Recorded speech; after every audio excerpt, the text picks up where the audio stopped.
سے بول اللہ اکبر، بسم اللہ اللہ اکبر. تو مرغیوں والوں کو بھی ذرا پابند کیا کرے اس کا. یہ ایک مسئلہ ہے.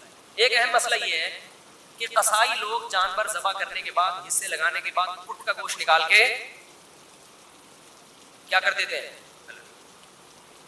اور اتنا گوشت وافر مقدار میں ہوتا ہے کہ لوگوں کو پتہ ہی نہیں چل رہا ہوتا کہ قصائی نے 6 مہینے کے لیے اپنی دکان میں بیچنے کے لیے گوشت اسٹاک کر لیا. قصائی کو اس حرکت سے منع ہے. اسے بولیں یہ حصوں والا جانور ہے، سب کے حصے ہوں گے، آپ کو پیسے چاہیے زیادہ پیسے لے لو، کھانا چاہیے کوئی بات نہیں، کلیجی پکے گی جہاں سب کھائیں گے آپ بھی کھا لینا، گوشت کھا لینا ہمارے یہاں. یہ طریقہ غیر اخلاقی ہے. سمجھتے ہو کہ نہیں سمجھتے؟ گوشت اتنا نکال کے الگ کر رہے ہو. ان سے بولو پیسے زیادہ لے لو، یہ گوشت نہیں لو. اور کوئی مسئلہ کسی کے ذہن میں قربانی سے متعلق جلدی سے پوچھیں ہے بھائی کیا؟ ہاں رات میں قربانی کر سکتے ہیں مگر مکروہ ہے، بہتر نہیں ہے دن میں قربانی، کیونکہ قربانی شاعر اسلام میں سے ہے اور اسلامی شاعر دن کی روشنی میں ہوتے ہیں. اسلام میں تہوار رات کو نہیں منائے جاتے. رات کو تہوار غیر مسلم مناتے ہیں. کرسمس رات کو شروع ہوتی ہے، اسلامی تہوار کب ہوتے ہیں؟ دن. اسی سے پتہ چلتا ہے کہ اسلام میں عید میلاد النبی نہیں ہے، کیونکہ وہ رات کو منائی جاتی ہے، بتیاں لگائی جاتی ہیں، جبکہ اسلام کی ساری عیدیں کب ہیں؟ دن کی روشنی میں. سمجھتا نہیں ہے نا بات کو. جب نہیں پڑے گا رات کو تو کیسے سمجھے گا بات کو؟ کلیجی بھی حصے میں آتی ہے، 7 حصوں کی کلیجی کر دیں، تھوڑی سی بچا لیں آخر میں گوشت میں تقسیم کرنے کی، اور 7 کلیجیوں میں تھوڑا تھوڑا گوشت ڈال دیں تاکہ کلیجی بھی کمی بیشی ہو تو وہ گوشت کے مقابلے میں ہو جائے. ارشاد مرحومین کا، کئی مرحومین کا بھی ایک حصہ لے سکتے ہیں. نبی نے پوری امت کی طرف سے ایک حصہ کیا تو ایک مرحوم کی طرف سے بھی کر سکتے ہیں. اب علماء کا اس میں اختلاف ہے کہ آپ نے اگر ایک حصے میں سارے مرحومین کی نیت کر لی تو وہ گوشت کو ثواب ڈیوائیڈ ہوگا یا نہیں ہوگا. بعض کہتے ہیں ڈیوائیڈ نہیں ہوگا بلکہ سب کو پورا پورا ثواب ملے گا. وہ اس کی مثال آگ کی دیتے ہیں کہ ایک آگ ہے، آپ جتنے بھی اس سے چراغ روشن کرو اس آگ میں کمی نہیں ہوتی. لیکن بعض علماء اس کے قائل ہیں اور یہ بھی مضبوط قول ہے کہ وہ ڈیوائیڈ ہو جائے گا. سمجھتے ہو؟ وہ کیا ہو جائے گا؟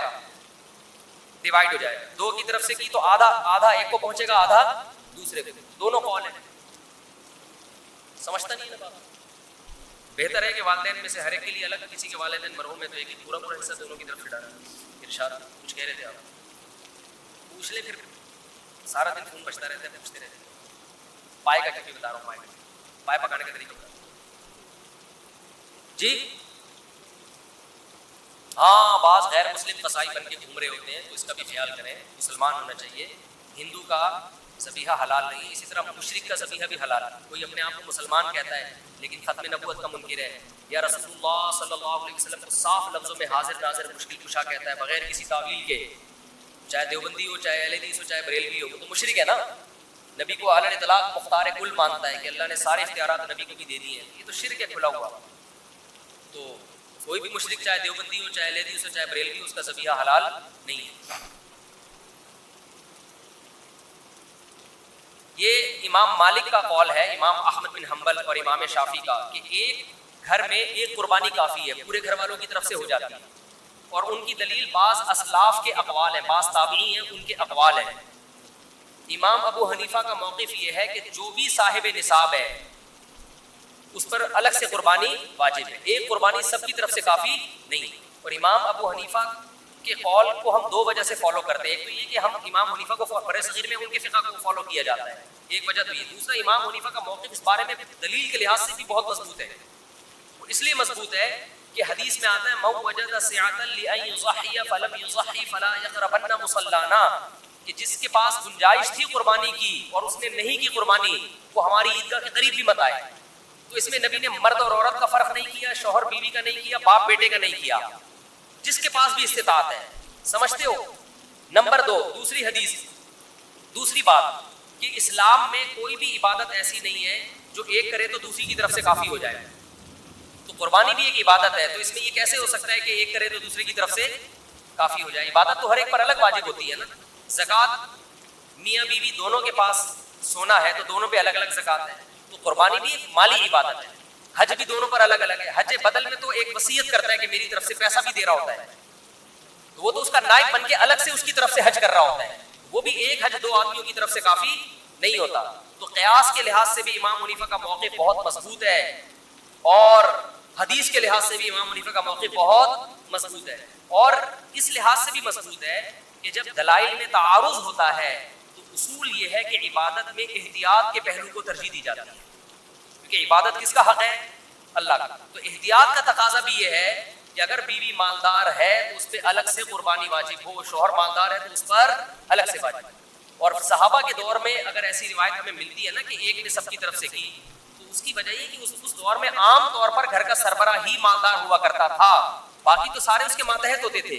یہ رواج نہیں تھا کہ بیگم صاحبہ الگ کما رہی ہیں، میاں صاحب الگ ارننگ ہے، اس کی بیٹا الگ کما رہا ہے. یہ اس دور میں ہوا نہیں کرتا تھا عام طور پہ، اس لیے گھر کا سربراہ ہی کرتا تھا. آج کل بیٹے کی ارننگ بعض دفعہ باپ سے زیادہ ہوتی ہے، بیوی کے پاس سونا شوہر سے زیادہ ہوتا ہے، یہ بہت دفعہ ہو رہا ہے، تو وہ زیادہ مالدار ہے.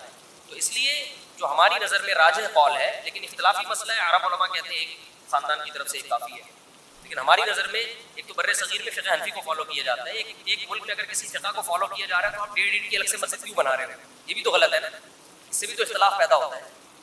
تو جب سے اسلام آیا ہے بر صغیر میں فقہ حنفی ہی کی شکل میں آیا ہے، تو فقہ حنفی کو فالو کیا جاتا ہے. اس لیے بھی کہ دلائل کے لحاظ سے بھی امام ابو حنیفہ کی بات بہت زیادہ مضبوط ہے. تیسرا اس لیے بھی کہ عبادت میں جب دونوں قول ملتے ہیں تو احتیاط کا تقاضا یہ ہے کہ اس قول پر عمل کیا جائے جس میں احتیاط زیادہ. سمجھتے ہو؟ اور چلو بھائی مسئلہ پائے کی تقسیم کیسے؟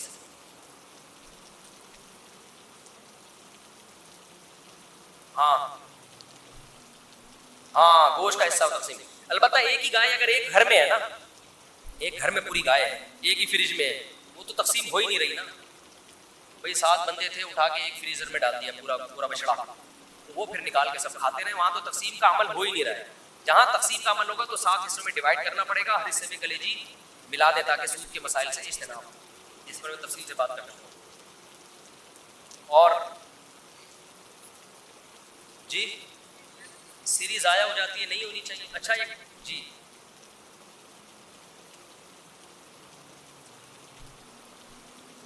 نہیں ہاتھ رکھنے سے نہیں ہوگا. قصائی کی کونی پہ ہاتھ رکھ لیا تو قصائی ذبح ہو سکتا ہے، اس سے جانور ذبح نہیں ہو سکتا. چھری پہ ہاتھ رکھ کے چلائیں.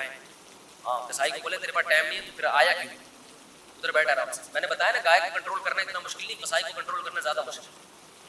2 قصائی کو کنٹرول کرنے کے لیے الگ سے بلائیں، ٹھیک ہے. تو اچھا ایک اور اہم بات تھی ابھی، ہاں بہت اہم ترین بات کھوپڑی میں آئی ہے. دیکھو نبی صلی اللہ علیہ وسلم نے فرمایا ایمان کا سب سے لاسٹ اور آخری درجہ ہے اماطۃ الاذی عن الطریق، راستے سے اذا کو ہٹانا. یعنی اذا کہتے ہیں تکلیف دہ چیز کو بھی اور گندگی کو بھی. عربی میں اذا کسے کہتے ہیں؟ کانٹا، گٹر کا ڈھکن کھلا ہوا، یہ تکلیف دہ ہے نا، کوئی گرے گا. پتھر پڑا ہوا ہے راستے میں، گاڑی غلط پارک ہوئی ہوئی ہے، یہ تکلیف دہ چیز ہے. اور اذا کا مطلب گوبر پڑا ہوا ہے، کوئی گند پڑا ہوا ہے، یہ بھی اذا میں داخل ہے عربی میں، ٹھیک ہے. تو آپ صلی اللہ علیہ وسلم نے فرمایا کوئی شخص گزر رہا ہے اور راستے میں اسے کوئی تکلیف والی چیز یا گندگی والی چیز نظر آئی جس سے لوگوں کو کراہت ہوتی ہے، وہ اسے راستے سے نہیں ہٹاتا، تو حدیث میں ہے کہ یہ ایمان کے آخری درجے پہ بھی بولو، یعنی اتنی آخری درجے کی نیکی بھی کم بخت نہیں کر رہا، تو یہ مومن کہلانے کا مستحق نہیں. سمجھ رہے؟ آپ سوچو کہ جو تکلیف دہ چیز کو نہیں ہٹا رہا وہ مومن نہیں ہے، جو تکلیف دہ چیز پھینک رہا ہے وہ مومن کیسے ہو گیا؟ نہیں آ رہی بات. قربانی کرنے والے تکلیف دہ چیز نہیں بلکہ تکلیف دہ چیزیں روڈوں پہ پھینکتے ہیں. گوبر پڑا ہو نا اس سے کم تکلیف ہوتی ہے، پوری اوجڑیاں، سریاں، آلائشیں ادھر جانور ذبح کیا، ان کو اس سے کوئی غرض ہی نہیں ہے کہ یہ کیا گندگی محلے میں پھیلا رہے ہیں. تو جب آپ کا جانور ذبح کریں گے اس کا کی آلائشیں، اس کا گند اور اس کی تمام تکلیف دہ چیز کو اٹھانا بھی آپ کی ذمہ داری ہے.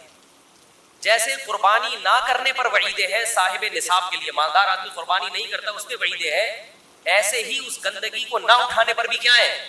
وعیدیں، اور اس سے زیادہ شدید وعیدیں. ایک کانٹا پڑا ہوا وہ نہیں اٹھا رہے آپ، اور جو اٹھا نہیں رہا بلکہ الٹا کیا کر رہا ہے؟ پھینک رہا ہے. تو قربانی جو لوگ کرتے ہیں وہ آلائشیں یہ نہیں کہ اٹھاتے نہیں ہیں بلکہ آلائشیں باقاعدہ پھینکتے ہیں، اور مذہب کے نام پہ پھینکا جا رہا ہے. یہ جس مذہب میں صفائی کو آدھا اسلام قرار دیا گیا ہے اس مذہب میں تہوار کے نام پہ, قربانی کے نام پہ آلائشوں کو پھینکنا, اس کا کوئی تصور ہو سکتا ہے؟ کیا ہو گیا بھائی؟ تو یہ بہت بڑا جرم ہے, اس سے آپ کا ثواب ضائع ہو سکتا ہے قربانی کا. تو اس لیے جب بھی جانور ذبح کرے اس کے خون کو ٹھکانے لگانے کا انتظام کریں. خون اگر روڈ پہ پڑا ہوا ہے, مٹی اس کے اوپر لا کے ڈالیں, چونا اس کے اوپر لا کے ڈالیں, تاکہ اس سے بدبو کیا ہو جائے, ختم. بلکہ پہلے انتظام کرے بھائی کوئی گیتی ہو جس پہ وہ خون جو ہے مٹی سمیت اٹھا کے کسی ٹوکرے میں ڈال دیں, تاکہ خون پھیلے ہی نہیں. یا کوئی گڑھا کھودے جس میں خون جائے. گٹروں میں خون بہانے میں گٹر بند ہونے کا خطرہ ہوتا ہے, اور ویسے بھی اچھا نہیں لگتا قربانی کا جانور اس کا خون ڈائریکٹ گٹر میں پھینکا جا رہا ہے. تو اس کو ٹھکانے لگانے کا انتظام کس کے ذمہ ہے؟ قربانی کرنے والے کے ذمہ, جس کا جانور ہے. اس کے گوبر کو آپ نے گھر کے باہر جانور لا کے باندھا, تو اب اس کے گوبر کے اٹھانے کا بھی تو کوئی انتظام کرے نا. یا وہ پیمپر پہنا کے رکھیں گے اس کو 8-10 دن, نہیں آ رہی بات. تو گھر کے باہر نا تھوڑے سے بلاک کھڑا کر کے مٹی ڈالیں اس کے اوپر. بعض لوگوں نے کیا بھائی, مٹی ڈالیں, اس مٹی پہ گوبر ہوگا, وہ اٹھانا بھی آسان اور اس میں بدبو بھی نہیں ہوگی. اور جب بقرعید ختم ہو جائے تو ٹرالی لائیں, وہ مٹی اٹھا کے, پورے سال تو نہیں جانور باندھنا ہوتا نا, چند دنوں باندھنا ہوتا. میں یہ نہیں کہہ رہا کہ جانور مذبح خانے میں باندھا کرے, اس سے رونق گلیوں کی ختم ہو جائے گی. بقرعید کا مزہ جب یہ جب جانور آپ کے گھر کے باہر پڑے, لیکن اس کی صفائی کا انتظام ہونا چاہیے. تو آپ نے مٹی ڈال کے گھر کے باہر بلاک کھڑے کر دی, اس کے اوپر آپ کا بچڑا آ گیا, گائے آ گئی, اونٹ آ گیا, جو بھی آ گیا. اور وہ جو بھی کرے گا تو اس کے لیے اٹھانے کا انتظام ہونا چاہیے. جیسے اپنے گھر میں صفائی کرتے ہیں تو ایسے ہی گھر کے باہر بھی صفائی کا انتظام ہونا چاہیے. تو آلائشیں پھینکنا, جہاں جگہ ملی اٹھا کے وہ گند پھینک دیا. گورنمنٹ کو تو برا بلا کہتے ہیں, وہ تو نئی ذمہ داری پوری کرتے ہیں, تو اپنی ذمہ داری تو کم از کم پورا کرے نا انسان. قربانی کے بعد ایسا کوئی کام نہیں ہونا چاہیے جو بدبو کا, جراثیم کے پھیلنے کا, گندگی کا سبب بنے. نبی صلی اللہ علیہ وسلم نے ایسے لوگوں کو ایمان کے آخری درجے سے بھی خارج کیا. اور تہواروں میں تو صاف صفائی ستھرائی کا اہتمام اور زیادہ ہوتا ہے. اس میں عید مسلمانوں کا تہوار ہے, اس میں گندگی پھیلانا تو اور بڑا